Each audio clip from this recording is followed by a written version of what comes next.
అసలు ఏ ఆయిల్ మంచిది? First variety of ఆయిల్కి వచ్చే ముందు మనం మాట్లాడుకోవాల్సింది అసలు రిఫైన్డ్ ఆయిల్ విషంతో సమానం. వింటూ ఉన్నాము ఎందుకు అసలు రిఫైన్డ్ ఆయిల్ దాని పేరులోనే ఉంది, ఆయిల్ని మనం రిఫైన్ చేస్తున్నాం. అసలు ఆయిల్ ఎక్స్ట్రాక్ట్ చేయాలి అని అంటే పల్లీలు కానివ్వండి, ఏదో ఒక గింజ నుంచి మనం ఎక్స్ట్రాక్ట్ చేస్తాం. పల్లీలో, లేకపోతే నువ్వులో, ఆవాలో, రైస్ బ్రాన్ అయితే గనక రైస్ పొట్టు నుంచి, సో సన్ఫ్లవర్ సీడ్స్ నుంచి, సో ఇవన్నీ, లేదా పప్పు నూనె, పప్పుల నుంచి, ఏదైనా గింజల నుంచి మనము ఆయిల్ ఎక్స్ట్రాక్ట్ చేస్తాం.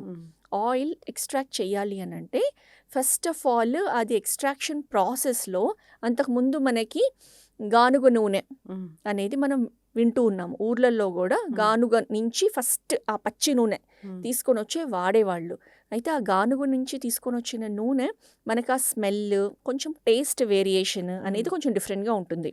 కాకపోతే మనం అర్థం చేసుకోవాల్సింది ఏంటంటే ఆరోగ్యానికి ఎప్పుడైతే మనము ఈ పచ్చి గానుగ నూనె తీసుకొని వస్తామో, అంటే బేసిక్గా ఆ ఆయిల్ ఎక్స్ట్రాక్షన్ అనే ప్రాసెస్లో మనము రిఫైన్డ్ ఆయిల్స్లో ఏంటంటే చాలా హై టెంపరేచర్స్కి ఎక్స్పోజ్ చేస్తారు.